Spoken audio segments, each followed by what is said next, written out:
This story is about a Nigerian couple based in the United States who was caught committing benefit fraud worth $2.7 million. The man was jailed, the husband was jailed, but the wife was not. She was spared jail because she has a baby.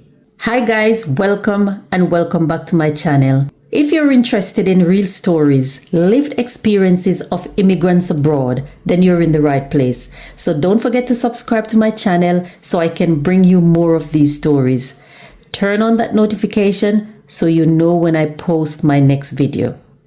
Now let's just dive into this story. So this story is shocking. Sometimes it's hard for me to believe the things that some people will do when they travel abroad. This is a couple, husband and wife. That's even more shocking. What is even more shocking is that there's a baby. The wife have a baby. You know, when you leave your country, you leave because you have dreams, you have aspirations. You're in search of a better life for yourself and your family. You want your kids to have good education. You want them to have a bright future.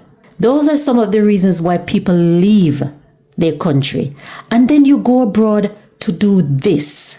So this story is about a Nigerian man. His name is Promise Okafor. He's serving 9 years in federal prison in the United States after he was arrested alongside his wife, Joyce, in a multi-state unemployment benefit scam that netted them $2.7 million. Yes, you heard that right. $2.7 million. A couple. So this came after they were arrested by Homeland Security agents at Dallas-Fort Worth International Airport in March 2021. They were caught with over 200 ATM cards, and that alerted the authorities and prompted them to do further investigations on the couple. So they were at the airport. It seemed like they were about to travel abroad. Maybe they were going back to Nigeria. According to report, the authorities also seized mobile phones and laptops from the couples during their arrest. And this contained, and I quote, concrete evidence revealing that both Mr. Okafor and his wife had participated in an elaborate unemployment benefit fraud. In a sworn affidavit, James Buck, who is a special agent with the Department of Labor and Office of Inspector General, testified that the couple used various fake identities to apply for dozens of unemployment insurance debit cards in several different states. So they were moving around from state to state, applying in one state, applying for a debit card in that state, and move to the next state. It's an elaborate fraud between a couple.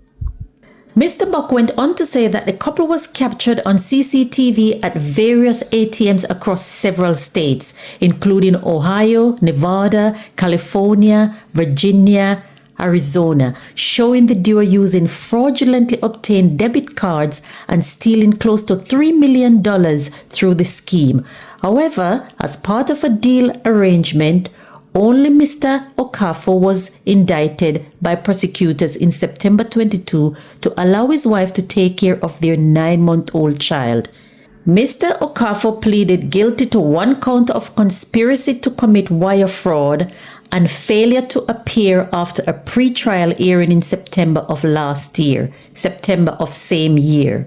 And on April 10, 2023, Mr. Okafor was sentenced to 108 months in prison by Judge Mark Pittman of the United States District Court for the Northern District of Texas.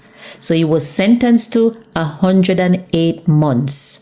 The court ordered Mr. Okafor to repay the $2.7 million in fraud proceeds he earned through the scam, including $141,542 to Arizona State Department of Employment Security. He was also ordered to repay $35,146 to the Department of Job and Family Services in Ohio.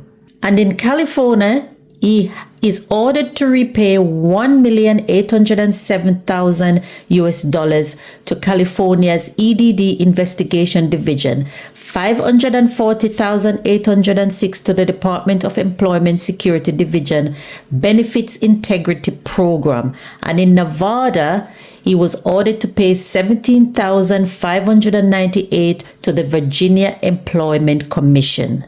On top of that, the judge also ordered that Mr. Okafor be handed over to immigration authorities upon completion of his sentence in 2029 so that he can be deported back to Nigeria. It is said that months into his sentence, Mr. Okafor is now fighting for early release. Imagine, early release. Didn't you think of the consequences when you were committing the crime? I beg.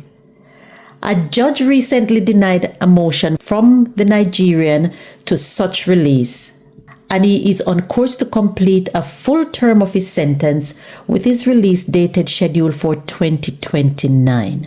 What do you think about this case? So the husband was jailed for 9 years. The wife was not jailed. She was spared jail because of the baby, as they have a 9-month-old baby. Do you think justice was served? Do you think they got off too lightly, or the wife should have also served time because she was equally involved in this scam? She knew what her husband was doing.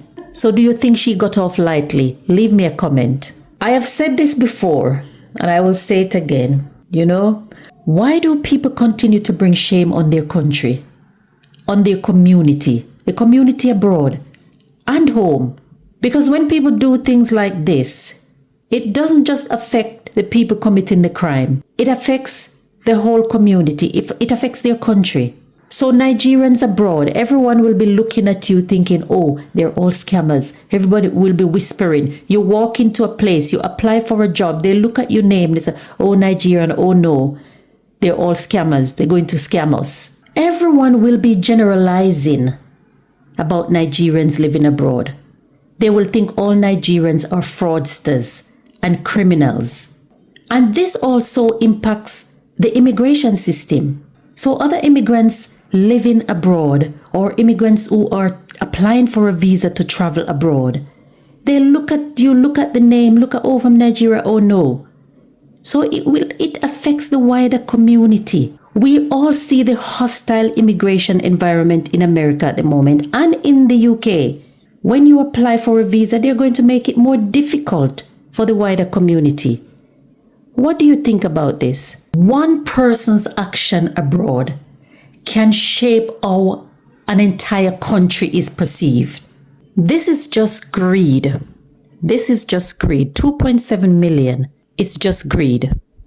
And this should tell us that when you see people travel back home and they come home and they throw in their money about, having big parties, showering people with money, they're wearing designer clothes, driving expensive cars, don't envy them.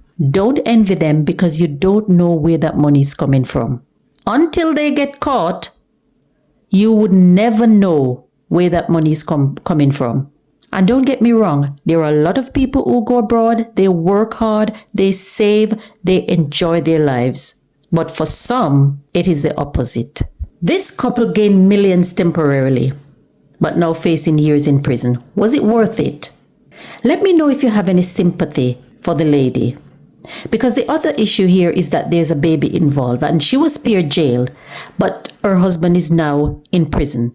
The child's father is in prison. So for 9 years, that child will not see her father. And maybe her immigration status is also in question. Maybe she will also be deported with her husband back to Nigeria to start life all over again. Do you feel any sympathy for her? Or do you think she knew what she was doing? She was equally involved and the judge should have given her a custodial sentence as well? Let me know in the comments. The lesson here is crime might shine fast, but it burns out even faster. Thank you for watching, and I'll see you in the next one.